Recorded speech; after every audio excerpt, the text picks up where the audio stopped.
Bonjour à tous et à toutes. Donc, nous sommes réunis aujourd'hui pour une visioconférence dédiée aux formalités à l'arrivée d'un nouveau salarié. Cette visioconférence vous sera proposée par Maxime Charrier, gestionnaire de paye au groupement hippique national. De mon côté, je ne fais que l'animation. Je passerai la parole à Maxime qui se débrouillera tout seul par la suite. Bonjour à tous, du coup, comme Pierre-Antoine l'a dit précédemment, je suis Maxime Charrier, du coup, gestionnaire de paie au groupement hippique national. Alors aujourd'hui, on va faire une petite visioconférence pour voir ensemble les formalités à accomplir lors de l'arrivée d'un nouveau salarié dans votre structure. Donc, pour rappel, une petite présentation du service salaire. Donc, on est spécialiste de la convention collective des activités hippiques, donc l'IDCC 7026. On s'occupe environ de 750 structures équestres en moyenne pour environ 250 bulletins de salaire par mois. Donc, pour rappel, les tâches réalisées, ce sont l'établissement de la déclaration d'embauche, donc la DPAE, la réalisation des bulletins de salaire, la gestion de la DSN, donc la déclaration sociale nominative, l'établissement des documents de fin de contrat, la gestion du prélèvement à la source, la gestion des arrêts de travail et la réalisation des attestations de salaire, la réalisation de simulations pour de futures embauches, et pour finir, la relation avec les différents organismes comme la MSA, la prévoyance et la mutuelle. Donc aujourd'hui, au sommaire, nous allons voir dans une première partie les formalités à accomplir pour toutes les embauches. Alors, on va voir la déclaration préalable à l'embauche, donc la DPAE, l'inscription sur le registre du personnel, la visite d'information et de prévention, VIP, la rédaction du contrat de travail, et pour finir, l'affiliation à la prévoyance et mutuelle d'entreprise. Et dans un second temps, on verra la transmission des documents au gestionnaire de paye, donc à nous-mêmes, en 3 sous-parties, donc la fiche salariée à compléter, le contrat de travail et la DPAE. Donc pour commencer cette première partie, nous allons voir ensemble la déclaration préalable à l'embauche. Alors en fait, elle permet de déclarer l'embauche du salarié auprès de la MSA pour l'ouverture des droits sociaux du salarié. Donc il faut savoir qu'elle doit être faite au plus tôt 8 jours avant l'embauche et au plus tard le matin du premier jour de travail. Donc pour résumer, la DPAE, elle permet de réaliser les formalités suivantes. Donc dans un premier temps, l'immatriculation du salarié auprès de la MSA, la déclaration nominative préalable, elle permet également l'affiliation à l'assurance chômage, l'affiliation du salarié auprès de la caisse de retraite complémentaire, c'est-à-dire la Camarca, donc la retraite de la MSA, pour les employeurs qui n'ont pas adhéré à une autre caisse. Et elle permet aussi la demande d'abattement de cotisation de sécurité sociale pour l'embauche d'un travailleur occasionnel. Donc, elle peut être effectuée soit directement sur l'espace de l'employeur, du site internet de la MSA, soit par votre gestionnaire de paie. Les sanctions relatives à la non-réalisation de la DPAE, ça peut être 1 500 € pour le défaut de déclaration ou 750 € pour la non-transmission du récépissé de la DPAE au salarié.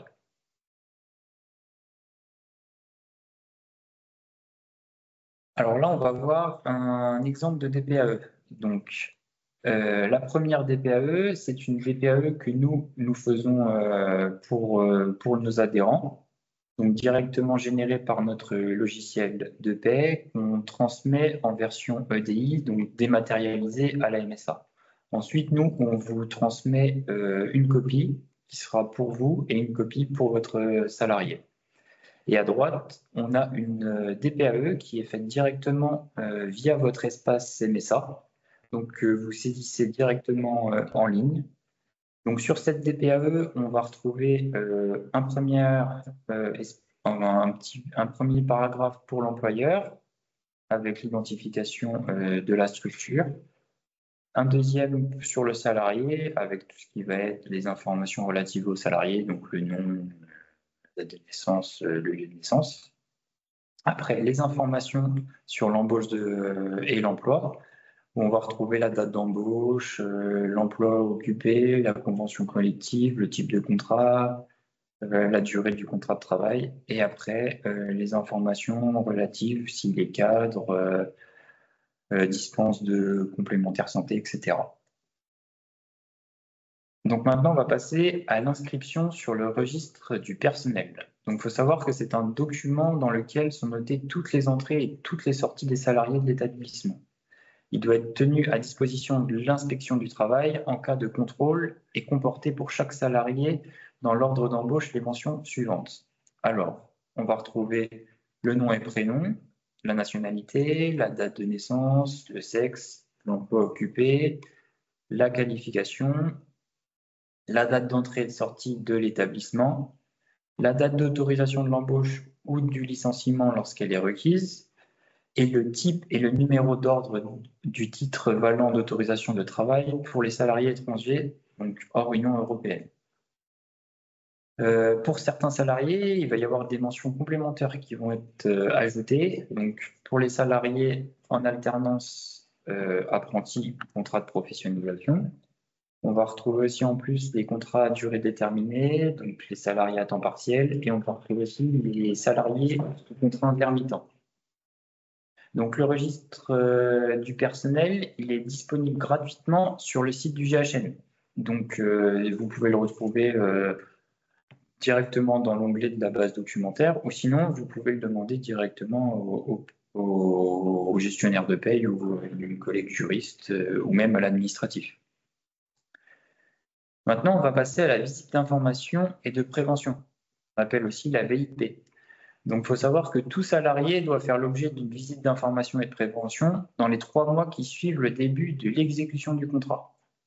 Donc, cette VIP, elle a pour objet d'interroger le salarié sur son état de santé, de l'informer sur les risques éventuels auxquels l'expose son poste de travail, de le sensibiliser sur les moyens de prévention à mettre en œuvre, d'identifier si son état de santé ou les risques auxquels il est exposé nécessitent une intervention vers le médecin du travail, de l'informer sur les modalités de suivi de son état de santé par la service santé au travail, et pour finir, de l'informer de la possibilité de bénéficier d'une visite à sa demande avec le médecin du travail. Donc ça, c'est une information importante, c'est à l'employeur de prendre contact avec le service santé au travail de la MSA. En fait, la DPAE ne déclenche pas automatiquement cette convocation pour cette visite d'information et de prévention. C'est vraiment à vous de contacter la MSA. Et maintenant, on va passer à la rédaction du contrat de travail. Donc, il doit être établi dès l'instant où une personne, c'est-à-dire le salarié, s'engage à travailler moyennant une rémunération pour le compte et sous la direction d'une autre personne qui est vous-même, du coup, l'employeur.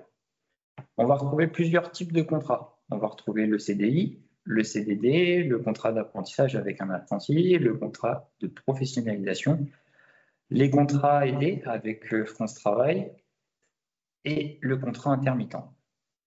Donc, ce qui est bon à savoir, c'est que le GHN il propose des modèles de contrats pré-complétés qui sont gratuits et qui sont à télécharger sur la base documentaire de notre site, où vous pouvez directement demander à votre gestionnaire de paie ou une juriste en droit social de vous l'envoyer par mail. On propose aussi la rédaction complète du contrat de travail par une juriste en droit social pour un tarif de 70 € hors taxe. Maintenant, on va passer à l'affiliation et à la prévoyance et mutuelle d'entreprise. Donc, on va commencer par les salariés non cadres. Donc, il y a 2 cotisations de prévoyance qui sont obligatoires pour tous les salariés non cadres de centre équestre, y compris les apprentis et les CDD courts. Donc, vraiment tout type de salariés. Alors, on va retrouver une relative au décès et une autre pour l'incapacité temporaire et invalidité permanente. Donc, il est pour cela nécessaire d'adhérer auprès d'un organisme spécifique et d'y affilier ses salariés. Alors, l'organisme assureur partenaire de la convention collective, c'est l'ABGIS, où vous allez retrouver le logo juste ici. Les contrats souscrits auprès de celui-ci seront donc conformes aux garanties de la convention collective et les taux des cotisations ne peuvent pas être augmentés sans l'accord des partenaires sociaux. Alors, il faut savoir que si l'affiliation est faite auprès d'un autre organisme, les contrats doivent bien évidemment correspondre aux dispositions de la convention collective. Donc, la première cotisation qu'on va voir, c'est la prévoyance décès. Donc, celle-ci est obligatoire depuis le 1er janvier 2017. La cotisation dont le montant est déterminé par l'organisme auprès duquel l'employeur a souscrit, elle est calculée sur le salaire brut, avec une répartition qui peut être basée à 70%, donc ça c'est le maximum pour la part salariée, et 30%, donc ça c'est le minimum pour la part employeur. Donc en fait, elle couvre le décès, l'invalidité absolue ou définitive, donc perte totale ou irréversible d'autonomie. Elle prévoit le versement d'un capital décès et d'une rente éducation et d'une indemnité frais d'obsèques.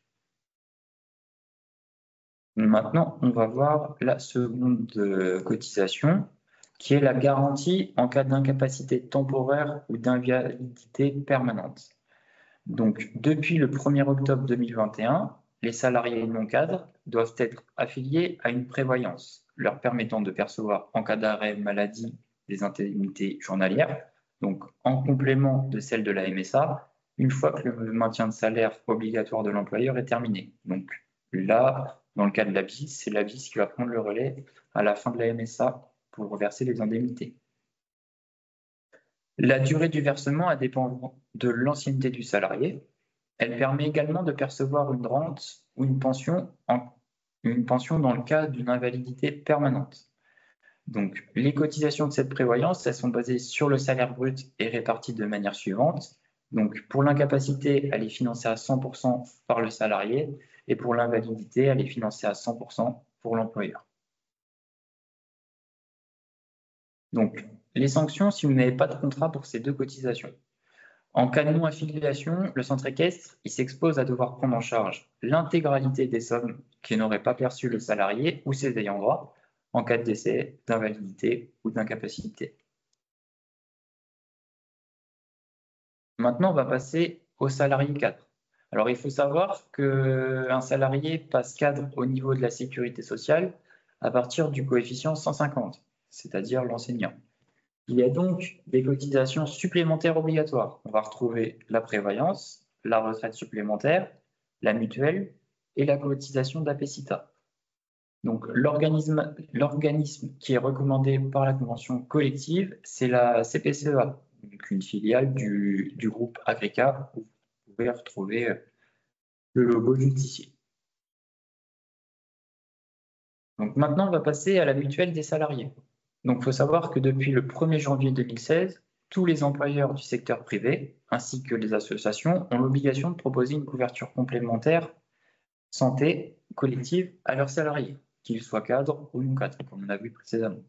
Autrement dit, l'employeur doit faire bénéficier tous ses salariés, y compris les apprentis, ils ne sont pas exclus, qui ne disposent pas d'une couverture de complémentaire, quelle que soit leur ancienneté dans l'entreprise, d'une couverture de frais de santé minimum pour les dépenses de santé qui ne sont pas prises en charge donc, par l'assurance maladie. Donc la couverture collective obligatoire doit remplir les conditions suivantes. Donc une participation financière de l'employeur qui doit être au moins égale à 50% de la cotisation, ça peut être plus. Le reste étant à la charge du salarié. Le contrat doit respecter un socle de garantie minimale, donc un panier de soins minimum, et le contrat est obligatoire pour les salariés, sauf s'ils rentrent dans un cas de dispense légale. On va voir juste ensuite. Donc, les cas de dispense. Donc, un salarié peut demander à être dispensé de souscrire à la mutuelle d'entreprise s'il entre dans les cas suivants. Donc, si c'est un salarié ou un apprenti en CDD de plus ou moins 12 mois, à condition de fournir à l'employeur une attestation de couverture individuelle souscrite par ailleurs. Si c'est un salarié à temps partiel ou un apprenti, dès lors que leur cotisation à la mutuelle d'entreprise serait égale ou supérieure à 10% de la rémunération brute. Si c'est un salarié bénéficiant de la CMU-C ou de l'ACS, sous réserve de produire la décision administrative d'attribution de l'un de ces dispositifs, la dispense, elle ne joue pas que jusqu'à date à laquelle les salariés cessent de bénéficier de ce dispositif. Ça peut être aussi si un salarié qui, lors de l'embauche, sont déjà couverts par un contrat individuel. Dans ce cas, la dispense ne peut pas jouer jusqu'à l'échéance de ce contrat individuel et les salariés devront produire tout document attestant du contrat individuel de son échéance. Et pour finir, les salariés couverts pour les mêmes risques en qualité d'ayant droit dans le cadre d'un contrat mutuel prévoyant la couverture des ayants droit titre obligatoire. Donc maintenant, on va passer à la transmission des documents au gestionnaire de paye. Donc, on va commencer par la fiche salarié que je vais ouvrir dans un second temps. Donc, il faut savoir que c'est un document obligatoire à remplir et à remettre à votre gestionnaire de paye. Voilà, voici la fiche salarié à compléter. Donc ça, c'est une fiche que vous pouvez retrouver soit sur le site du GHN ou soit nous demander, on vous la transmet par mail, il n'y a apparemment pas de problème. Donc, dans le premier encadré, on va retrouver le nom et coordonnées de l'établissement. Vous pouvez directement mettre votre cachet si vous le souhaitez. Dans un second temps, on va retrouver l'état civil du salarié. Donc, avec homme ou femme, madame, monsieur, le nom, le prénom, la date de naissance, le département et lieu de naissance, la nationalité à nous mettre, bien nous mettre le numéro de sécurité sociale qui va nous permettre de faire la déclaration d'embauche par la suite.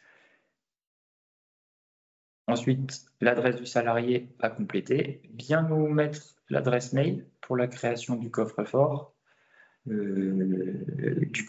salarié pour la transmission du bulletin de salaire. Ensuite, l'embauche et l'emploi, où vous allez remettre la date d'entrée du salarié dans la structure avec son heure d'entrée, la date d'ancienneté si elle est différente, l'emploi, donc si c'est un enseignant, un soigneur, un palefrenier, avec le coefficient. Bien nous indiquer un travailleur occasionnel pour qu'on puisse l'indiquer sur la déclaration d'embauche.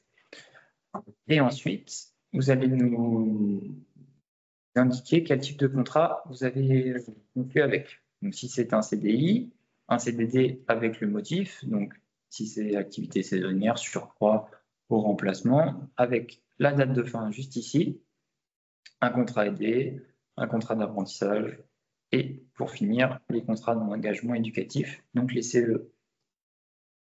Ensuite, vous nous indiquez la durée du travail, donc si c'est un temps plein, vous pouvez cocher juste ici, un temps partiel, soit vous nous mettez l'horaire par semaine, soit vous nous mettez l'horaire par mois, un temps plein annualisé, et après, un contrat de travail intermittent, donc c'est à vous de nous donner des heures tous les mois.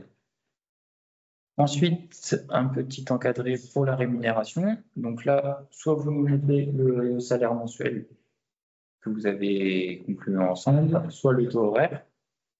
Pour les contrats d'engagement éducatif, vous nous mettez le montant brut à la journée. Ensuite, pour les avantages en nature, si vous avez un avantage en nature avec, vous nous mettez le montant ici pour un logement, une nourriture ou une pension. Et après, vous nous indiquez le mode de paiement pour le bulletin de salaire, que nous devons indiquer juste en bas du bulletin de salaire. Donc, si c'est un chèque, espèce ou virement. Et pour finir, on a la mutuelle. Donc, bien nous cocher ici si le salarié adhère à la mutuelle, oui ou non. En cas de refus, vous nous fournissez bien le justificatif de dispense d'adhésion. Si vous avez besoin d'un modèle de dispense du justificatif d'adhésion, et ben nous, on peut vous fournir une dispense, il n'y a pas de problème. Et il faut savoir que pour la mutuelle, dès lors que vous cochez oui ici, c'est bien à vous de faire l'affiliation à la mutuelle. Nous, on ne fait pas les affiliations directement avec les organismes, on déclare uniquement les cotisations sur les bulletins de salaire et à l'organisme. Et donc, les pièces à joindre obligatoirement, donc la copie du contrat de travail, la copie de la DPAE, ou dans le cas inverse, si nous devons faire la DPAE, et la copie de la convention pour les contrats aidés. Alors, maintenant, on va voir le contrat de travail. Donc, comme on a vu précédemment, l'employeur doit fournir une copie du contrat de travail qu'on a vu dans la première partie, mais il doit être vraiment, quand vous nous le transmettez, signé entre toutes les parties. Vous pouvez également demander une relecture du contrat gratuite par notre service juridique. C'est quelque chose que peu de personnes le font et que le service juridique le fait gratuitement. Donc, n'hésitez pas à fournir votre projet de contrat de travail qui pourrait être relu gratuitement. Et pour finir, la déclaration préalable à l'embauche qu'on a vu du coup précédemment. Donc, comme évoqué dans la première partie, dès l'embauche d'un salarié, il faut procéder à sa déclaration d'embauche auprès de la MSA ou de l'URSSAF. Il faudra soit donner une copie de cette DPAE à votre gestionnaire de paye, soit lui demander de vous l'établir. Donc voilà, l'établissement de la DPAE, c'est un service compris dans le tarif du bulletin de salaire, donc dans les 20 € hors taxe que vous payez tous les mois, la DPAE est comprise dans ce service. Et voilà, cette visioconférence est donc terminée. Maintenant, je vous laisse me redire si vous avez des questions à la suite de cette présentation. Alors, bien, merci Maxime pour cette brillante présentation. Je vais de ce pas activer les micros pour tout le monde. Voilà, qui est chose faite. Alors, nous avions une première question qui a été posée par Pauline Ago dans le chat, qui, je pense, a été posée au moment de la présentation des cas de dispense pour la mutuelle et ou la prévoyance. Et donc, la question était de savoir si les cas de dispense ne sont valables que pour la convention collective des centres équestres qui, depuis le mois de juin 2024, s'appelle bien la convention collective des activités hippiques. Donc, Maxime, les cas de dispense pour la mutuelle et la prévoyance ne sont-ils valables que pour notre convention collective? Alors, nous, on est vraiment spécifique à la convention collective des activités hippiques. Alors, moi, les autres conventions collectives, je ne les connais pas forcément, mais dans notre cas, les cas de dispense, c'est vraiment ceux que je vous ai exposés. Et pour les autres conventions collectives, moi, je vous invite à vous rapprocher directement de... Alors, pour compléter la réponse de Maxime, on va donner la parole à Pauline, mais juste je complète. Donc, en fait, la mise en place de la mutuelle et de la prévoyance sont prévues par des accords intégrés à la convention collective qui sont négociés par les partenaires sociaux dont fait partie l'IHN face aux syndicats de salariés. Et donc, on a des critères qui sont permis par la loi et qui sont après repris ou non dans les accords de branche. Donc voilà, il se peut que dans d'autres conventions collectives, on ait, notamment par exemple, alors sur la mutuelle, on est principe sur des exonérations, enfin sur des cas de dispense qui rentrent tous dans le cadre de la loi. Sur la prévoyance, pour le coup, il y a un peu plus de restrictions que pour la mutuelle, puisque la prévoyance, elle va être obligatoire quasiment pour tout le monde. Donc voilà, donc il peut y avoir des accords de branche qui diffèrent effectivement du nôtre. Pauline, on vous laisse la parole, vous avez la main levée. La France entière vous écoute. Bonjour, je vous remercie déjà pour cette présentation et en fait nous on n'est pas affilié à une convention collective, donc on parle juste de quelles sont les obligations par rapport au droit du travail classique. Est-ce que les cas de dispense d'affiliation mutuelle et prévoyance sont les mêmes ou pas? Alors là, comme ça, de tête, on peut vous retrouver la précision. Je pense que sur la mutuelle, ça va être les mêmes. Alors, ce qu'on va faire, c'est que On note la question. On note la question, on a les adresses mail de tout le monde, donc on fera une réponse peut-être globale. En tout cas, Pauline, c'est sûr qu'on va vous faire la réponse en direct. Super. Si d'autres personnes. Alors, vous êtes un cas un petit peu à part, j'imagine, par rapport aux autres, pas vous personnellement, hein, mais vous êtes chez Equivalé, je crois, non, si je ne dis pas de bêtises. Oui, c'est ça. C'est ça, exactement. Voilà, donc un pôle équestre un peu avec des activités un peu différentes des centres équestres classiques. On va regarder ça et on vous redit les cas de dispense légaux en dehors de la convention collective des centres équestres. Enfin, des piégés. mais des activités hippiques. Parfait, merci beaucoup. Merci à vous. Nous avons une autre main levée, Salia Clavel. Pareil, la fois Oui. vous êtes. Tout à fait. Bonjour à tous. Merci beaucoup aussi pour la présentation très riche et très claire. Nous, on est société nouvellement créée. Le démarrage a été compliqué pour toute la partie administrative. Ils n'avaient pas encore la personne adéquate pour vraiment mettre le nez dans tout ce qui est obligatoire, etc. Donc, ça a été très long. On est créé depuis juillet pardon, 2024, donc c'est récent. Et en fait, le registre unique du personnel n'a pas été tenu. Alors maintenant, j'ai toutes les informations pour tout ce qui est salarié, mais est-ce qu'il faut vraiment qu'on revienne jusqu'à l'origine et tout recompléter, tout renseigner? Ou est-ce qu'on reprend d'où les informations? Je pense qu'il faut revenir à l'origine de la création de société, quoi. Oui, c'est ça. En fait, c'est depuis la création de la société, Ouais. il faudrait que tous les salariés qui sont entrés et sortis soient notés dans ce registre. Ok, donc il y a un petit peu de travail. Oui, là, Ok, c'est vrai très que bien. vous avez un petit peu de travail. Ouais. Oui. Je me Et vous doutais que avez déjà ce serait ça la réponse. Vous avez déjà ce registre ou vous souhaitez qu'on vous envoie un modèle de registre? Non, moi je ne l'ai pas, effectivement. Donc j'ai compris qu'il était sur le site, hein. Sinon je peux aller le récupérer, c'est comme vous le souhaitez. Comme vous voulez, on peut vous le transmettre. Eh ben, Si vous voulez, j'ai super, votre alors adresse mail. ce serait parfait. Ouais. Et ben, ça marche. Et ben, je vous le transmets Ouais, dans puis la je vais journée. tout remettre à jour. Eh ben, Je super, note. merci beaucoup. De rien. Alors, pour l'instant, nous n'avons pas d'autres mains levées, pas d'autres questions dans le chat. Alors, je suis désolé pour Edouard Mercier qui m'a. Alors, ça va être très bête ce que je suis en train de faire, mais qui nous indiquait de ne pas avoir de son. De ce que je comprends, c'est quand même. Enfin, c'était plus un problème personnel que pour tous les autres. Comme je l'avais dit en début de visio, mais tout le monde n'était pas encore connecté. La visio sera disponible en replay. Donc, même si vous n'avez pas pu tout entendre aujourd'hui, dès la semaine prochaine, on pourra vous renvoyer le lien pour visionner la visio. Edouard, vous nous entendez ou pas, toujours pas? Oui. Ah, alors c'est pas Edouard du coup. Autre pour moi. Il me semblait que dans les inscrits, c'était. Du coup, vous avez réussi à nous rejoindre un petit peu ou pas? Oui. D'accord. J'ai marqué. Oui. Ok. Super. Merci. Alors, est-ce qu'il y a chose assez exceptionnelle?